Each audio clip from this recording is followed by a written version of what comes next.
Warnya, the eldest of the Song family, didn't she beg him to help identify antiques? Little things like invitation letters should be solved by saying hello to her.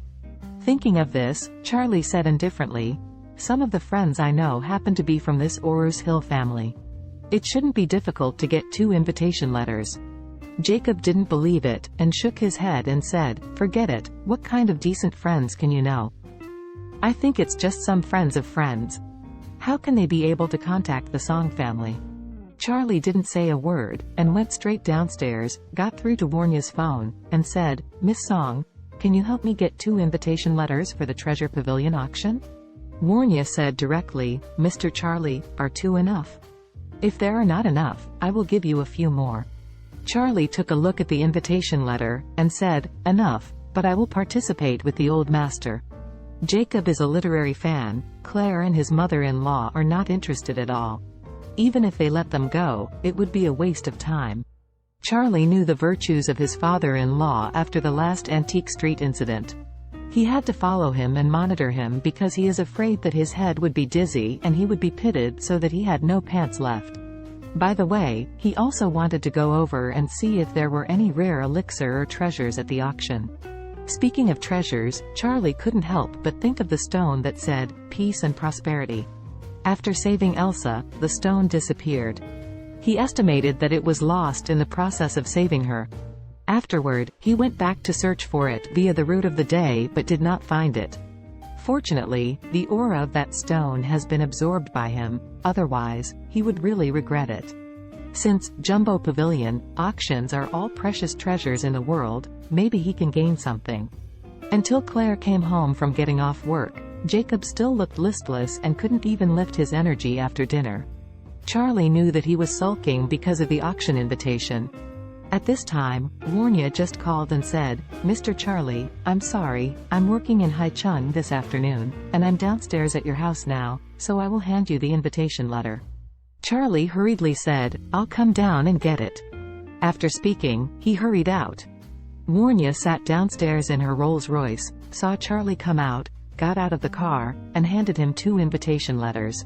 Charlie thanked her and returned home without chatting with her. Back home, the old master was still angry. Claire persuaded him, "Oh, Dad, don't be angry." Grandma gave the invitation letter to Harold, hoping that Harold could take this opportunity to get to know a few people in the upper class and engage in social relationships. Jacob sighed. "Hey, your grandma has been partial since she was a child.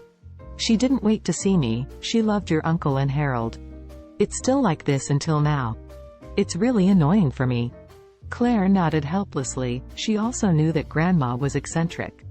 Grandma felt that her father had nothing to do with her, and he didn't have much ability. Then she felt that Claire was a girl and couldn't inherit the family business, so she was a little bit more pampering towards Harold. Later, when she married Charlie, her grandmother had completely abandoned her family.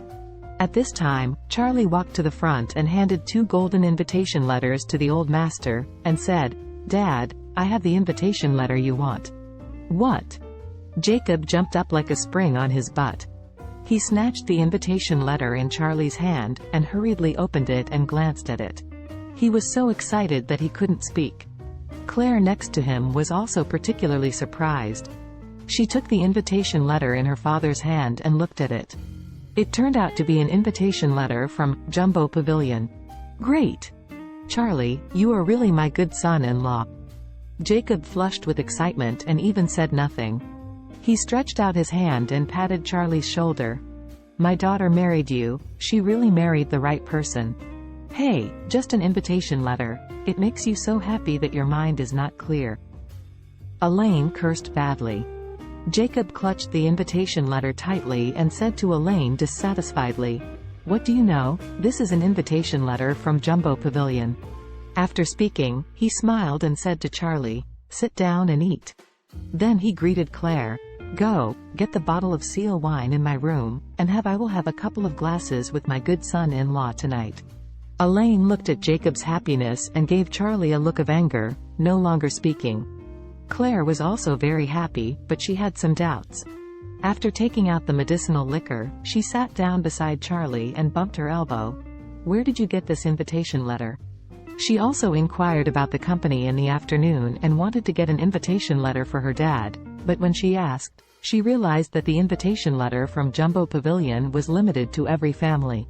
How did Charlie get it? Charlie smiled and said, I asked a friend what I wanted, and he also got 2 invitation letters, but he didn't want to go, so he gave it to me. Is there such a coincidence? Claire was dubious. Why haven't I heard you say that there is a friend with such good family conditions? What is his name? Charlie said lightly, his name is Chin. I helped him in Antique Street last time. Dad knows. Jacob also nodded again and again. It's true that the Chin also gave a jade bracelet to Charlie, said to be worth 5 or 6 million,